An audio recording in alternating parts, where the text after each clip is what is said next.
国际上要紧，咱要继续来关心关税消息。川普宣布关税政策了后，美国是连续2天4大指数拢随大落5%。特斯拉执行长马斯克批评白宫资深的贸易顾问达瓦罗，而且佮表态讲希望看到未来美国甲欧洲之间会当实现贸易零关税。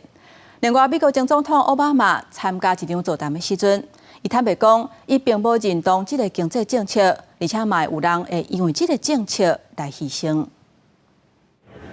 美国公布对顶关税了后，美国4大指数连续2天分别大跌差不多5%，嘛，互领导政府效率部的负责人，当时阵嘛是特斯拉执行长的马斯克个人资产，伫2天内底减少309亿美金，差不多是代表一条200亿。对此，马斯克伫社群平台 X 平顶批评白宫资深贸易顾问纳瓦罗，拢无创作过任何物件，佮伫同一天用实性的方式参加意大利由执政党联名党的大会，讨论毋望美国甲欧洲之间是。I hope it is agreed that both Europe and the United States should move, ideally, in my view, to a zero tariff situation, effectively creating a free trade zone between Europe and North America.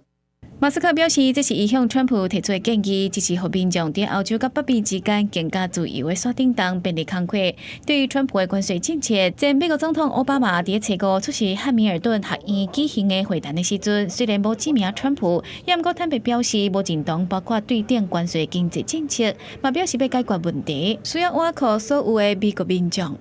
It is up to all of us to fix this. It's not going to be because somebody comes and saves you.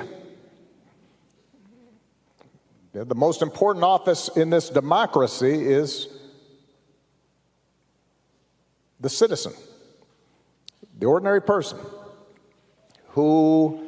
says, no, that's not right. 对于联邦政府威胁大厦甲律师事务所，奥巴马嘛真烦恼，呼吁民众爱捍卫民主的价值观。是今美国人需要准备好，可能要为此来做出牺牲。伫川普关税出来了后，美国华尔街分析师嘛陆续调整美国衰退几率的预测。摩根大通的研究团队将几率为40%提悬到60%。美国经济学家费洛里评估，今年下半档的经济有可能会连续2季萎缩。第3季的实质 GDP 国内生产模型有可能萎缩1%，第4季预估萎缩0.5%，和全球 GDP 为原本成长1.3%降到负0.3%。国际新闻台是董炳耀。